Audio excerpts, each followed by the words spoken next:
Hello everybody. Today we'll talk about SmartWeb system architecture, and the final part will be about single room control, how we do it.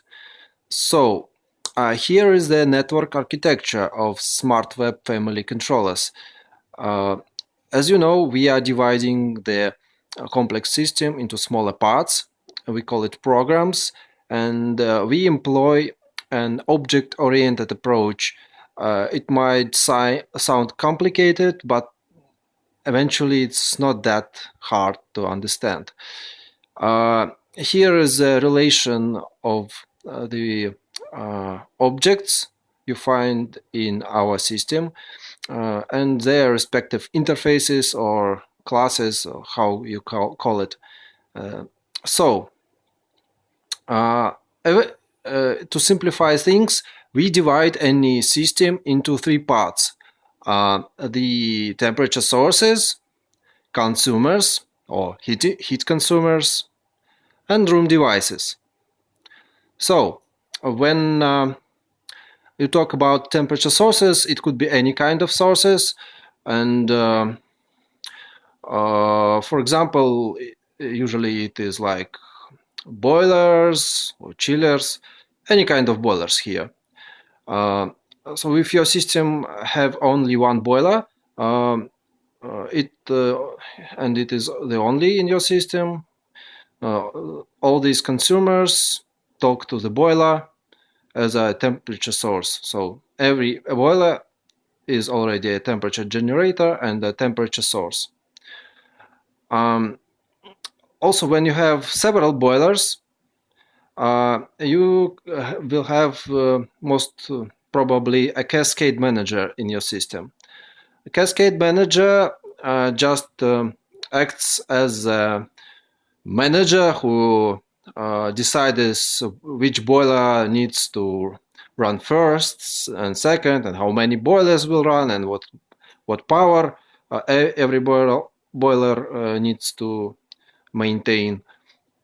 So if you have several boilers, you make a cascade manager and connects each of the boiler to the cascade manager. So then the cascade manager will uh, uh, uh, talk to them as temperature generators.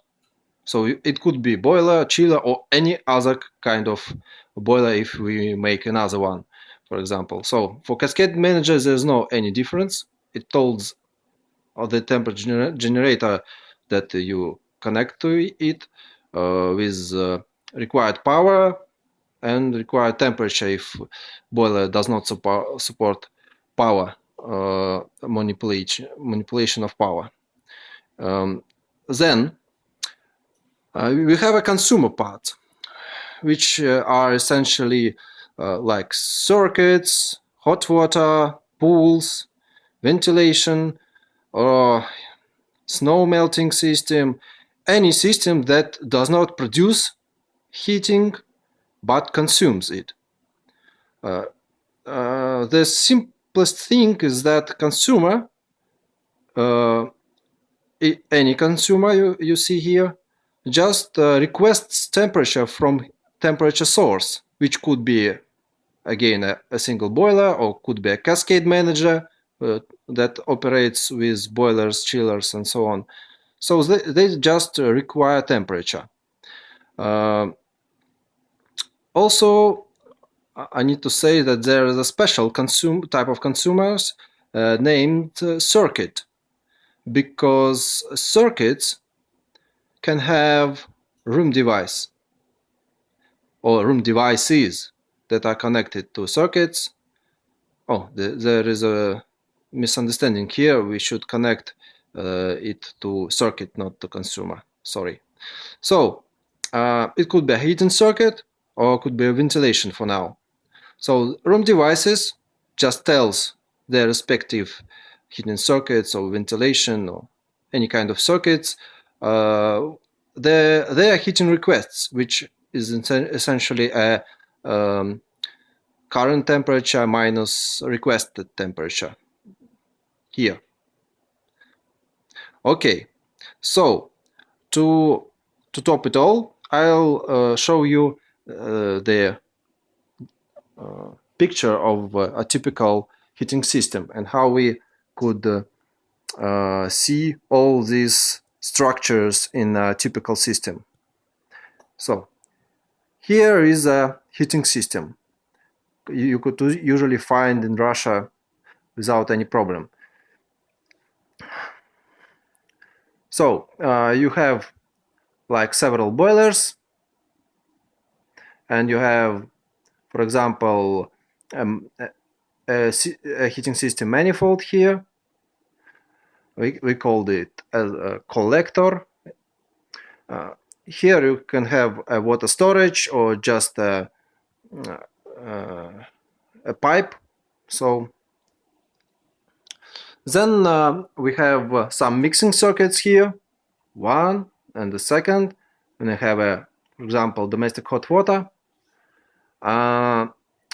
So any heating circuit here is essentially a circuit, and together with hot water, they all are consumers. So all the consumers, they just talk to, in this case, to Cascade Manager and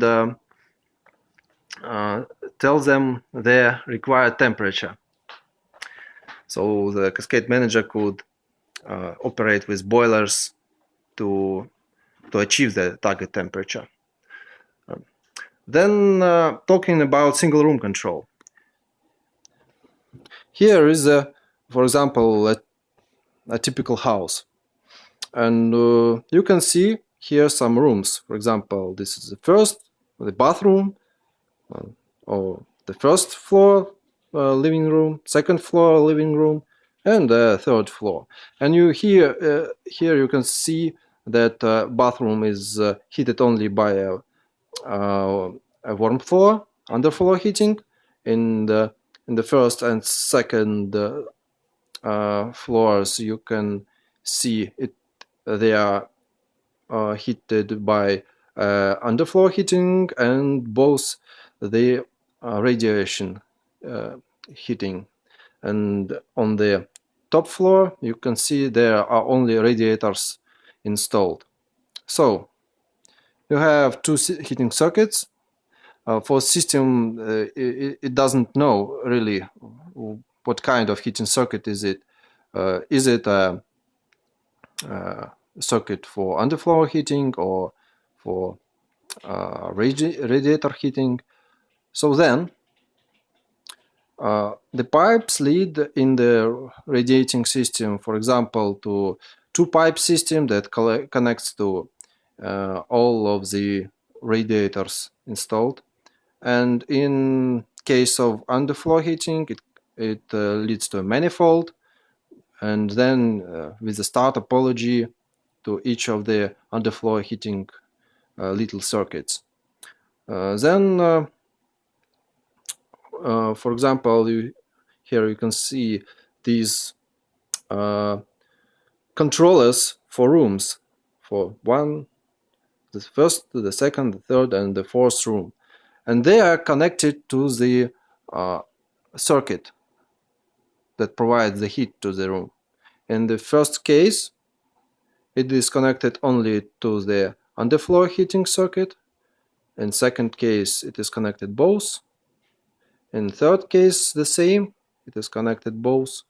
And in fourth case, it is connected only to radiator circuit. So these circuits receive the target temperature and current temperatures of all of these rooms and modify their requested temperature and the target temperature for the flow. So flow temperature here and here to achieve the worst case scenario here. So that is the system.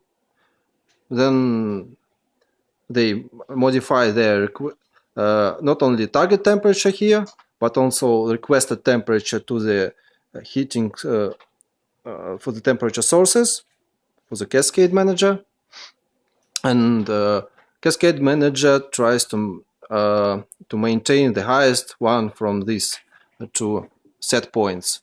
Also, when domestic hot water start to operate, I think it would request a much higher temperature to the flow, and Cascade Manager would choose this request as the most priority one because it is highest, and then we'll start to operate boilers with higher temperature. I think it is quite understandable system. Maybe if you have any questions about single room control, how they do it, I'll tell more in the next videos. So, thank you for your attention.